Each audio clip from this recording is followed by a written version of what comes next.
Tu te rappelles quand Elsa chantait dans La Reine des Neiges? Le passé est passé. Tu te rappelles?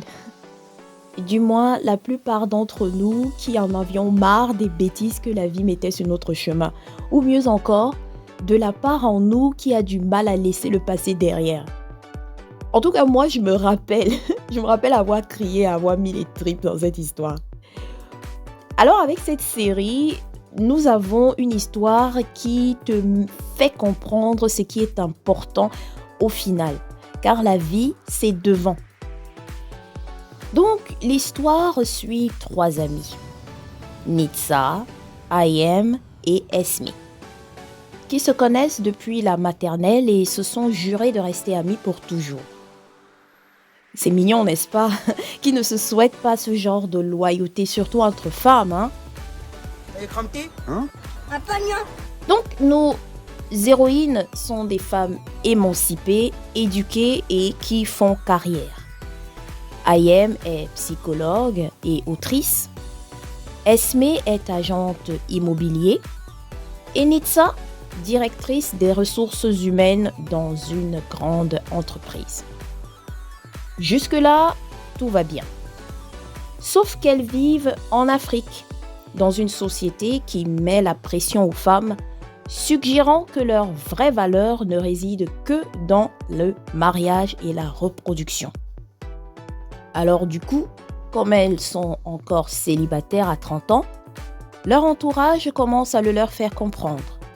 Allez mesdames, à quoi servez-vous si vous n'avez ni mari ni enfant? Vos carrières brillantes n'ont aucune valeur si vous n'avez pas fondé de famille.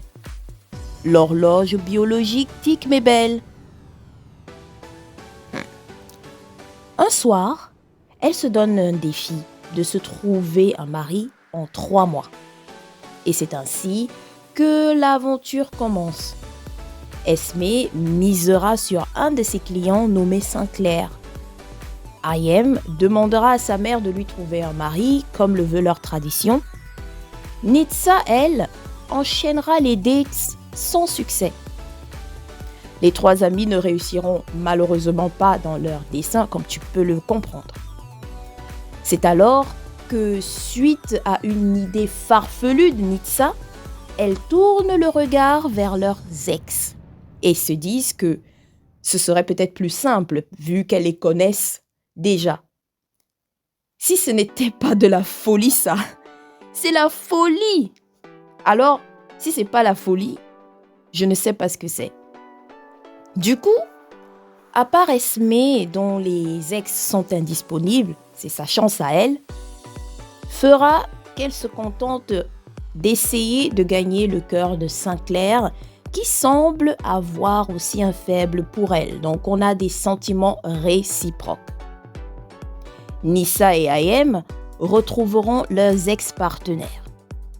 S'en suivra donc une suite d'événements qui ira de la chasse acharnée au désespoir, en passant par les marabouts, jusqu'à l'église et les coachs en amour.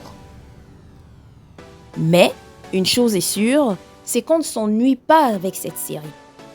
Car, sans tout spoiler, l'une des filles ira même jusqu'à demander l'homme en mariage. Ah, qui est désespoir quand tu nous tiens.